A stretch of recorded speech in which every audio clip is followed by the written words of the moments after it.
Go for it.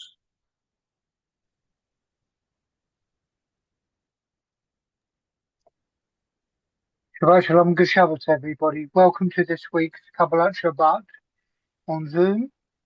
And it gives me great pleasure to invite Irene to give a Dvar Torah.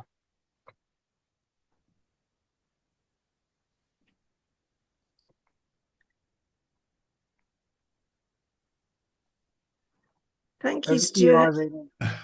Okay, sorry, no, I couldn't unmute. Thank you very much. Am I unmuted now? Yeah? Yes, Can you hear me? Yeah. Okay, all right. Shabbat Shalom, everyone. Well, we've had a momentous week with the release of 3 hostages, Emily, Romy, and Doran, and we are waiting for more, hopefully tomorrow. Our Sedra this week is Vayera, and it talks about 7 of the plagues. As you know, the sending of plagues was an incentive for Paro to let the people go, but they didn't really work until the last one. His heart became hardened after every one, some by himself and some by Hashem. So what were these plagues all around about? Judaism doesn't really go in for magic spells, but the Egyptians were into them big time. However, I'm sure that the plagues also have a message for us. The 10 plagues are part of our Seder, and they've given many opportunities for fantasy for all generations, and also for artistic illustrations. Goodness, I can't believe I'm talking about Pesach and it's not yet Purim, but let's just go back to the plagues.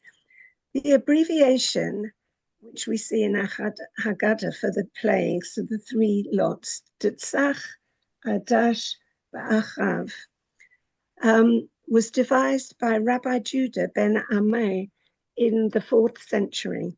They were intended to make it easier to remember them without saying the actual words. The plagues were blood, frogs, lice in the first word, wild animals, pestilence, boils, then hail, locusts, darkness, and then the last one, the slaying of the firstborn. In the Haggadah, our rabbis then talked of greater equivalents in numbers of plagues due to each one. And that wasn't just to gloat over our enemies, because that isn't the Jewish way either, but it was to highlight the achievements of Hashem. The mnemonic divides the plagues, as I said, into 3 groups.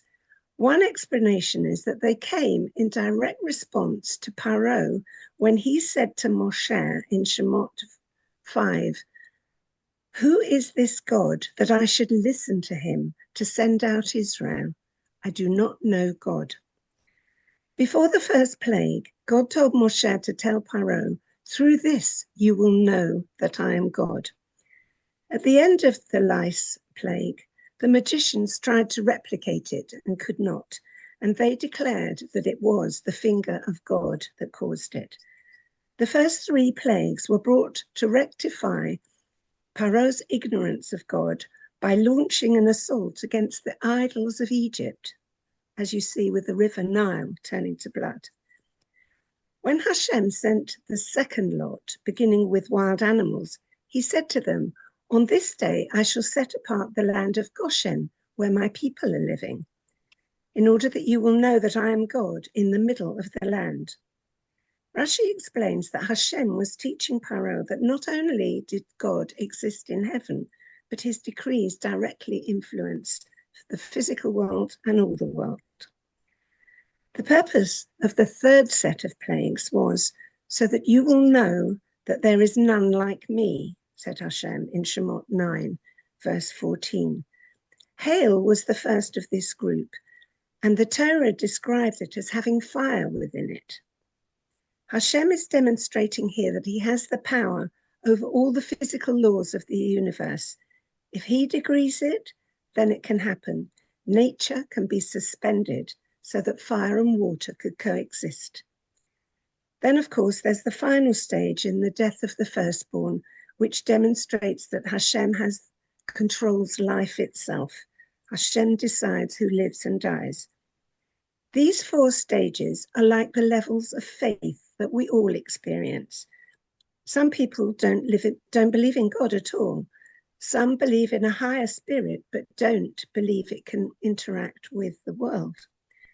Some accept that God exists and that he does directly interact with the world, but that there are rules of nature which also influence with him. And then, of course, there are those that accept God who is in control of everything.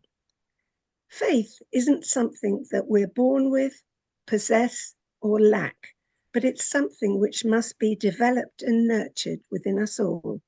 And every stage is crucial for our growth so that we may also know that he is God. Shabbat Shalom. Shkoch, Irene. Thank you very much. Shikoyach. And don't worry about talking